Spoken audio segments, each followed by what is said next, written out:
Dun dun dun. Good news, everyone.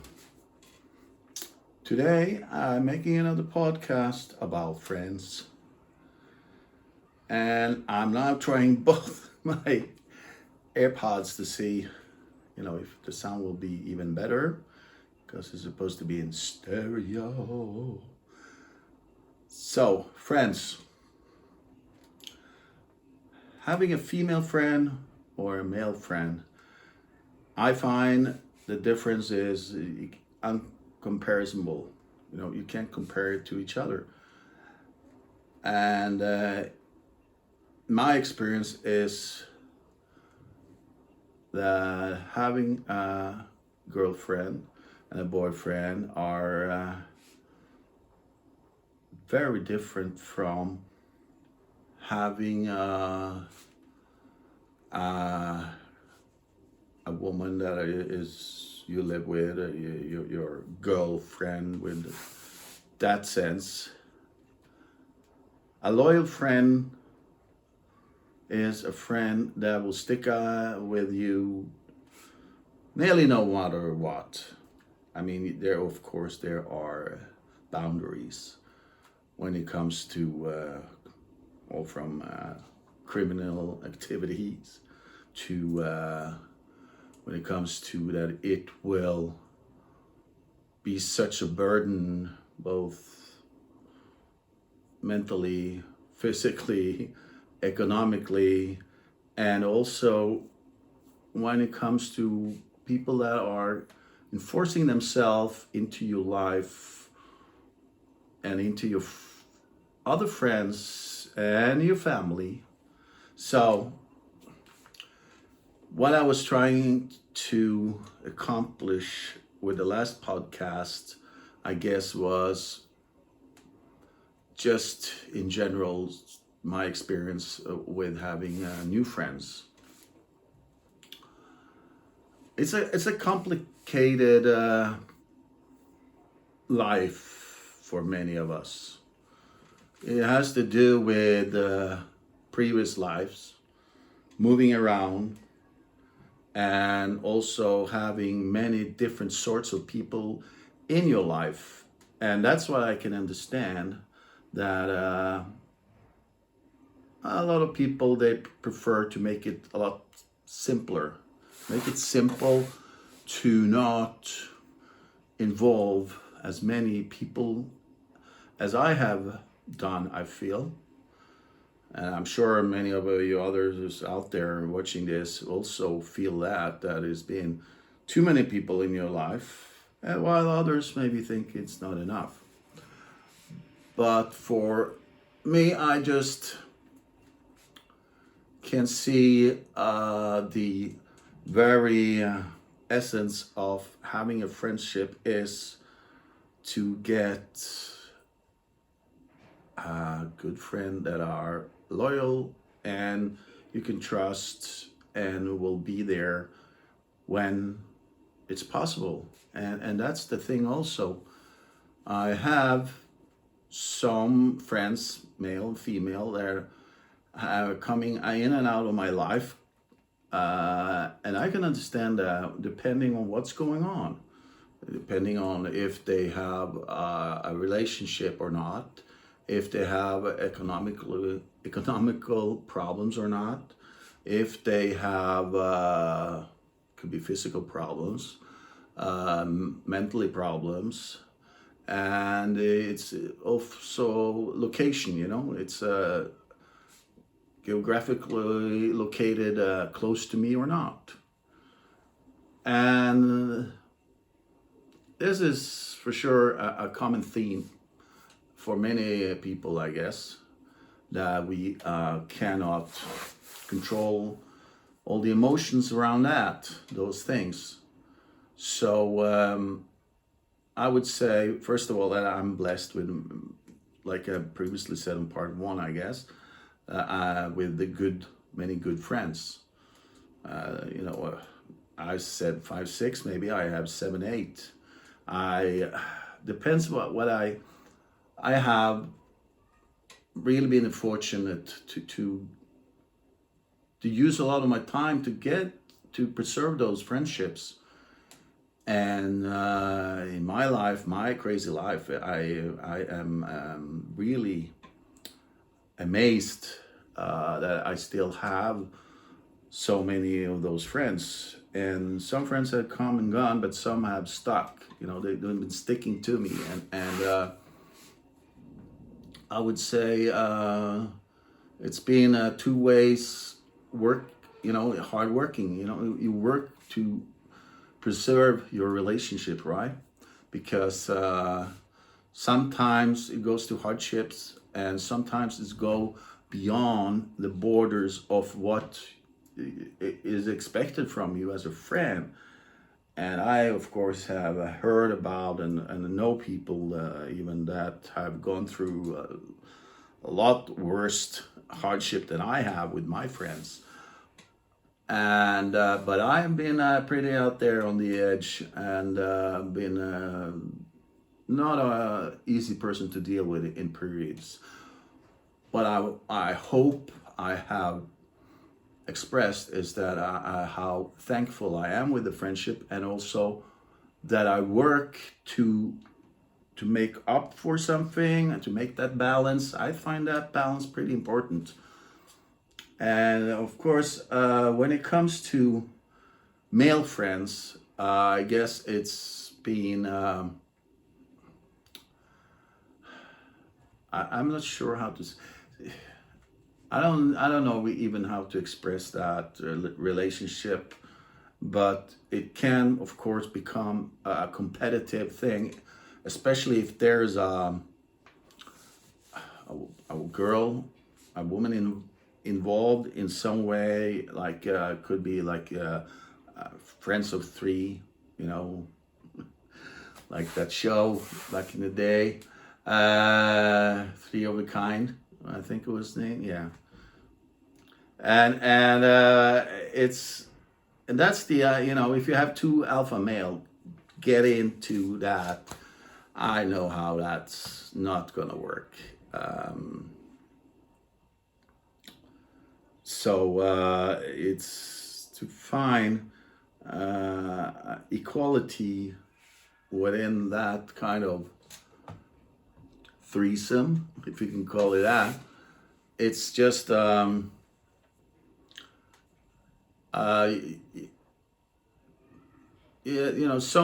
of my friends, they are more vocal than others. They talk more, and I seem also in periods to talk a lot and wanted that attention and that focus, and that what I'm saying is relatively important, or it is on the topic somehow, or I want to be changing the conversation to something else, if there is something worth talking about, while others, they just want to hang out and just listen or just talk bullshit, and I find bullshit it's fun, but it depends, a lot of my friendship, of course, now the last few years have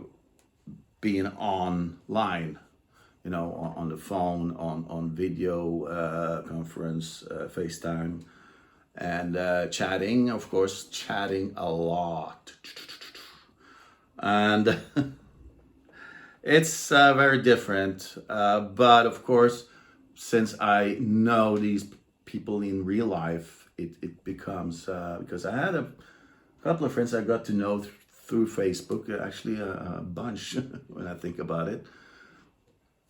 I don't really know them,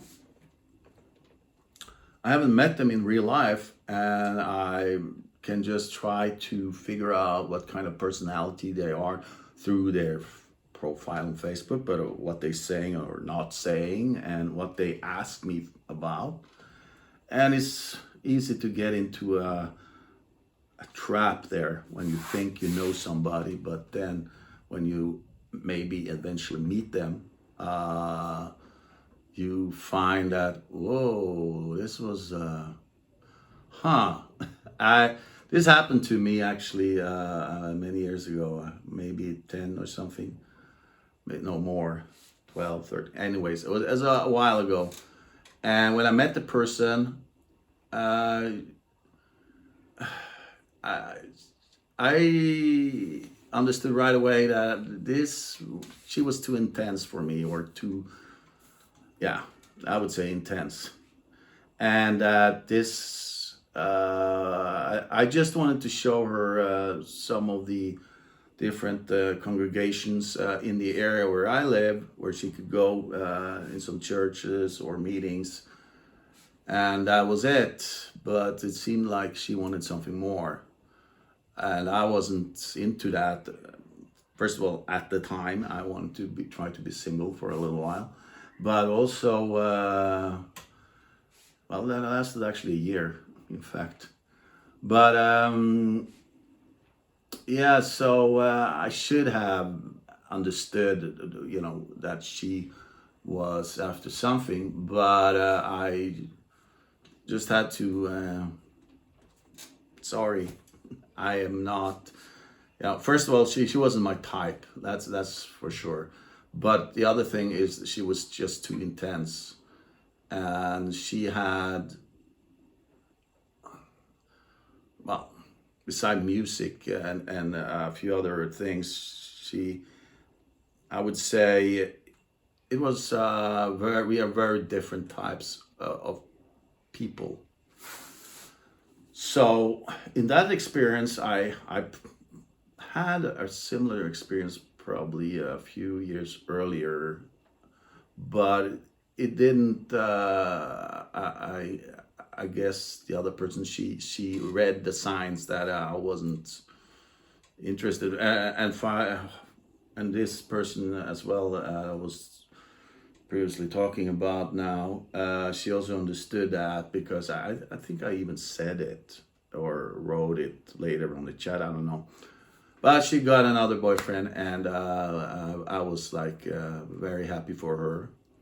And we had pretty okay online, more or less. But I also met her a few times after in real life. But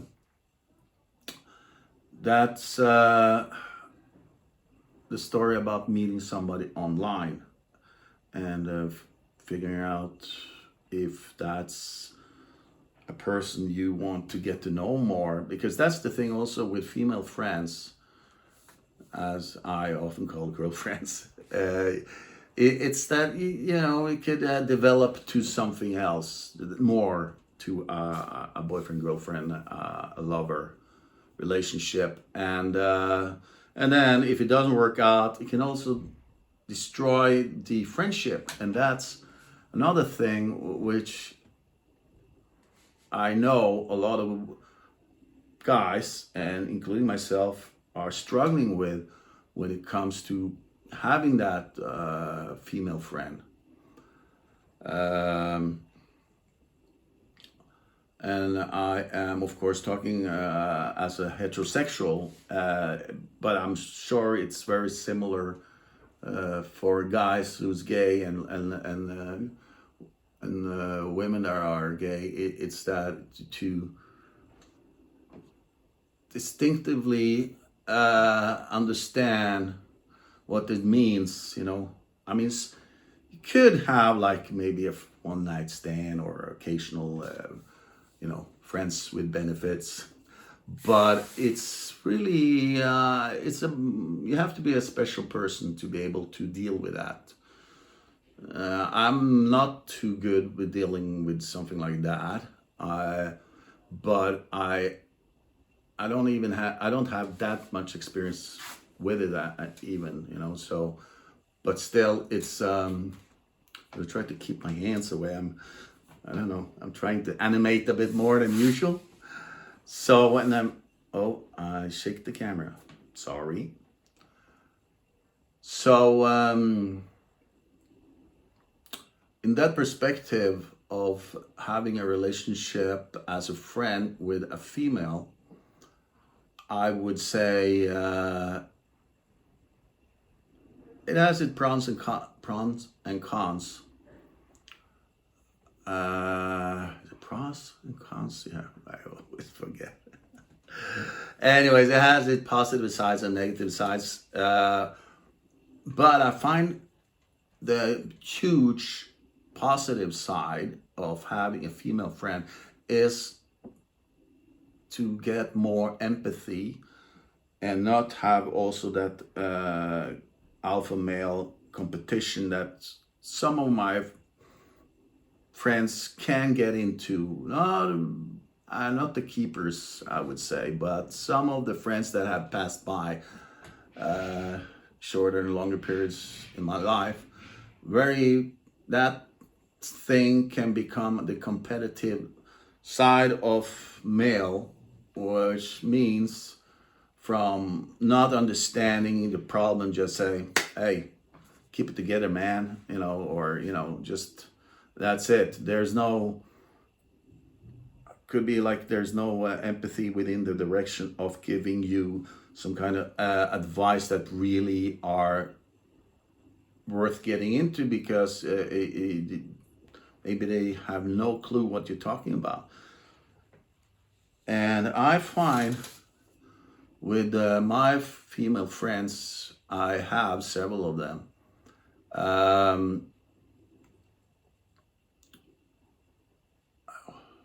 It's the empathy part. It's more automatic.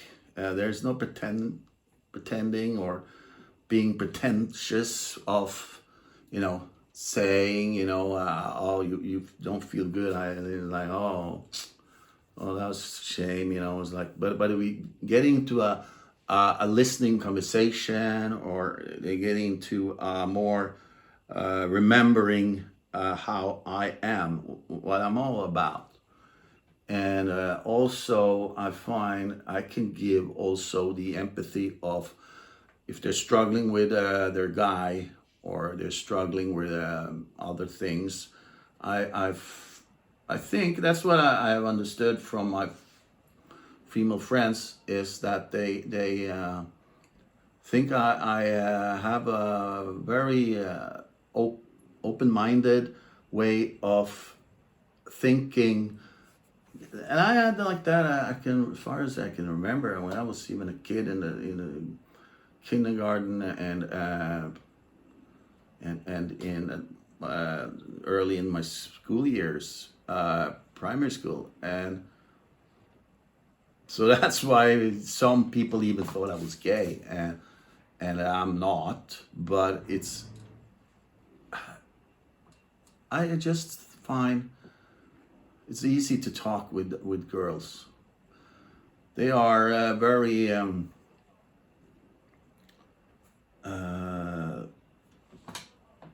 emotional, and when it comes to certain parts where many of my male friends, they have more of macho thinking, which I need both, but very often I'm an emotional guy. I would say, maybe for some people they would say not, but I am. But I'm having a very weird way of showing it, I guess, for some people. I guess especially with the certain parts of my family. I'm not going to get into any details about of situations or any of who is who in my family and my friends, because I'm just going to talk about me and me in general when it comes to friendship.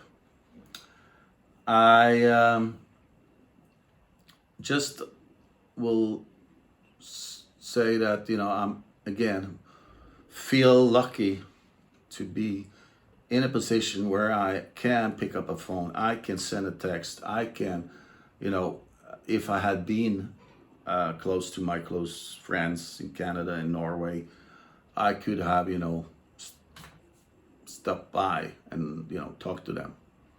If the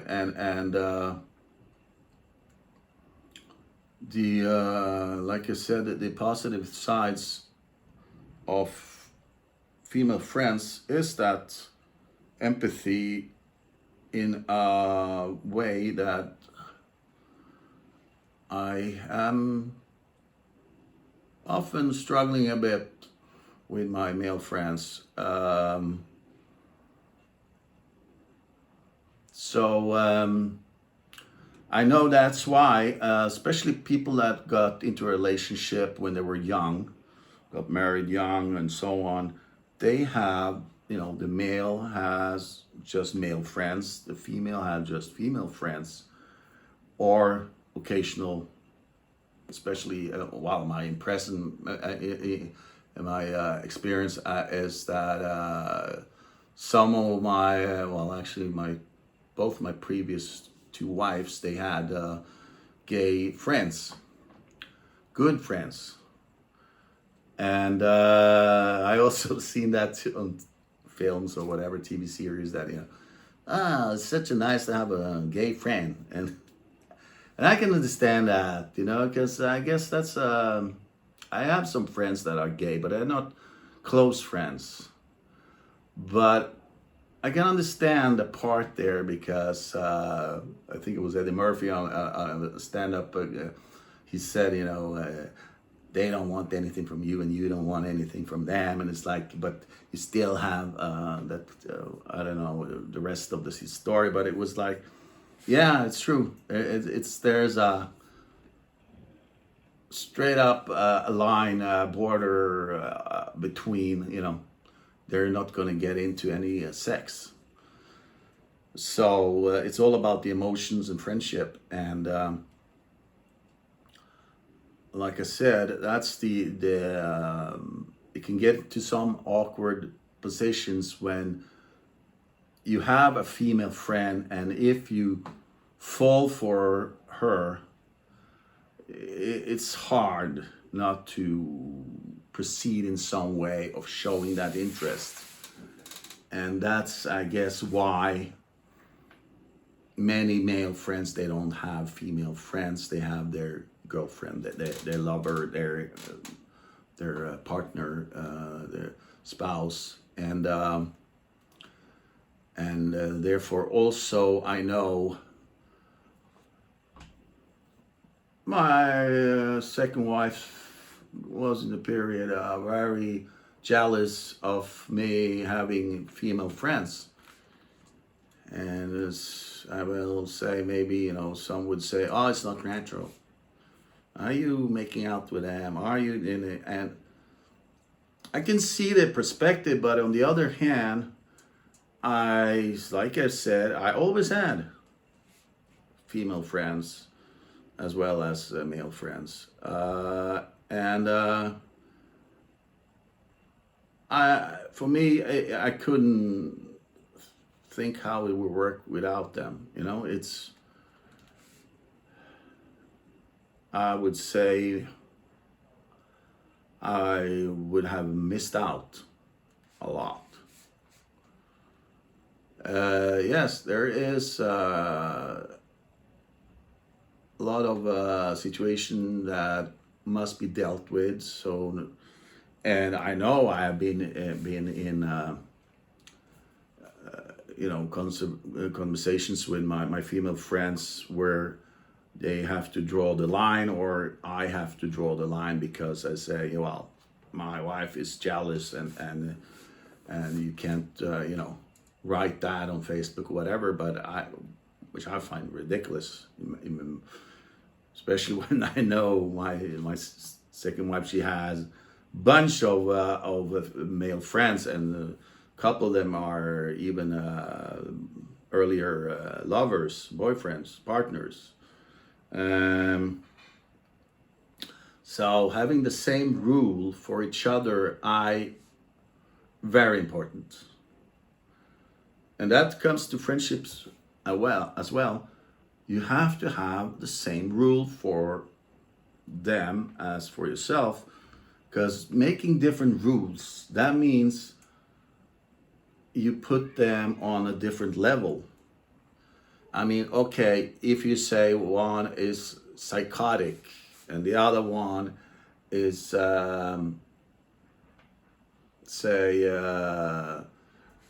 bipolar, and they have to have certain boundaries that are different because of their diagnosis. And I'm sure also if one gains weight very easily and the other one doesn't. But that's a physical and mentally stage. But when it comes to, if the equality is more or less balanced, or there's not too much to think about in that sense, you can't have completely different rules. It's like I can. Would be like saying I can fool around, but you can't fool around, and I find that very atypical, I guess, when it comes to men, especially, is that they know themselves, so they would say to their wife or their partner, is like, they are jealous, and they will surveillance them, and they will, having all these, don't look at another man or whatever. Don't put too much makeup on. All these kinds of things, it's like, because they know themselves. But then they also doubling it, it's like they go out and they look at other women and even fool around or have an affair. I just, I if I probably being, jealous, but not jealous in the sense of limiting, because some women, yeah, they like a jealous man, to get the attention, but not like, it shouldn't be like that at all. Especially when you get older, you have that experience, and you can understand, that we must have some kind of freedom, and therefore I think I am better off with, I know I'm better off with a woman that also have a lot of male friends, as I have a lot of female friends, but also have female friends like I have male friends. Because it's just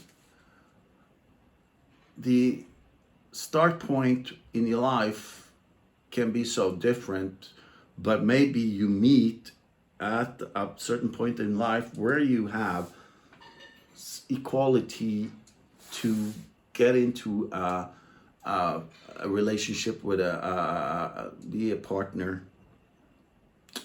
which is hard. I know, after I had two partners, and I had been married twice and divorced twice.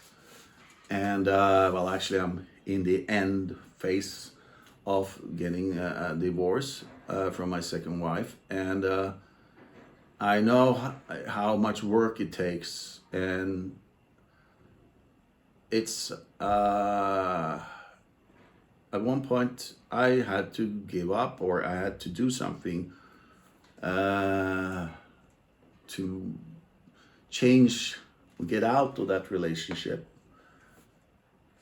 because I know when it's not working out anymore, when it's not good at all for anyone.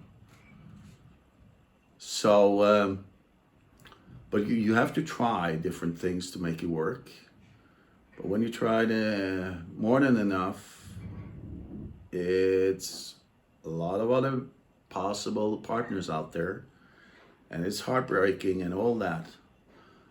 But life is not over. And that's another thing. I see that now I have passed 20 minutes, probably close to half an hour, I don't know. But the topic is, everlasting. It's a very interesting, but also very sore topic in some ways. It's also a very personal topic, because you can't generalize everything, because we are so different, everyone, every humans. But that is some of my experience with having boyfriends, girlfriends, female friends, male friends, partners. I'm sure I'm gonna make a part 3 of this. I'm not sure how this turned out, but this is also in 4K. I didn't get my other camera, but because the thing is, I don't know, maybe it's not good to watch yourself. Because I can't see myself. The phone is turned around. And to get that 4K. But anywho, I hope you got something out of what I was talking about. I feel I do. It's a it's a self-realization in the sense of I forgot the word.